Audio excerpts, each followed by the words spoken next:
பாஜகவினர் டெல்லிக்கு அழைத்து சென்றவர்கள் டங்ஸ்டன் சுரங்கத்தில் ஈடுபட்ட விவசாயிகளே இல்லை என அரிட்டாப்பட்டியை சேர்ந்த கருப்பணன் தெரிவித்துள்ளார். பாஜக மாநில தலைவர் அண்ணாமலை 5 விவசாயிகளை தேர்ந்தெடுத்து டெல்லிக்கு அழைத்து செல்கிறேன் என தெரிவித்திருந்தார். ஆனால் தற்போது வரை தங்களை தொடர்பு கொள்ளவில்லை என்றும் தங்களை அவமதிக்கும் விதமாக போராட்டத்தில் ஈடுபடாதவர்களை அழைத்து செல்கிறார்கள் எனவும் அரிட்டாப்பட்டியை சேர்ந்த கருப்பணன் தெரிவித்துள்ளார். முடிவு நல்ல தீர்ப்பாக இருந்தால் ஏற்றுக்கொள்வோம் எனவும், இல்லை என்றால் போராட்டம் வெடிக்கும் எனவும் அவர் தெரிவித்துள்ளார்.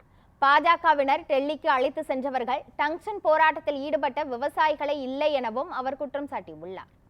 அண்ணாமலை அவர்கள் எங்களுக்கு ஒரு நல்ல ஒரு வல்லாளவட்டின்ற கூட்டத்தில் உங்களுக்கு நல்ல தீர்வு கிடைக்கும்னு சொன்ன வார்த்தையை வச்சு நாங்கள் தமிழக பொங்கலும் கொண்டாடினோம்.